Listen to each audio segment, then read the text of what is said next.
il protège la vie de ses fidèles. Il les délivre de la main des méchants. Psaume 97, verset 10.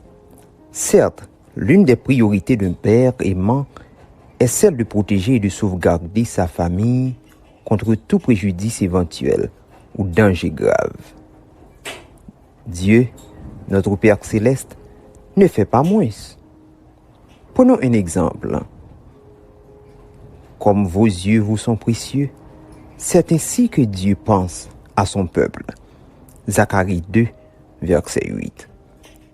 Zacharie 2, verset 8 est un verset de l'Ancien Testament de la Bible. Il se lit comme suit.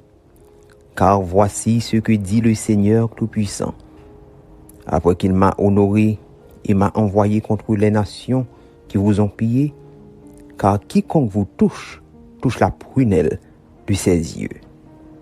Ce verset fait partie d'une prophétie que Zacharie a reçue de Dieu concernant la restauration et la protection future de Jérusalem et du peuple d'Israël. Le verset explique que Dieu honorera et protégera son peuple, et quiconque lui fera du mal sera considéré comme s'il attaquait la prunelle de l'œil de Dieu. Une métaphore pour quelque chose de très cher et précieux. Le verset suggère que Dieu prend très au sérieux le besoin et le bien-être de son peuple et ne tolérera personne qui essaie de lui faire du mal. Voici quelques façons d'appliquer le psaume 97, verset 10 dans votre vie. Premièrement, aimez Dieu. Faites un effort pour montrer votre amour pour Dieu à travers vos actions, vos paroles et vos pensées. Cela peut inclure prier, lire la Bible, adorer et servir les autres en son nom. Deuxièmement, détestez le mal. Reconnaissez que le mal s'oppose à la volonté de Dieu et qu'il est destructeur pour les individus et la société. Fournissez un effort conscient pour éviter de participer ou de soutenir des actions ou des comportements pervers. Troisièmement, faites confiance à la protection de Dieu.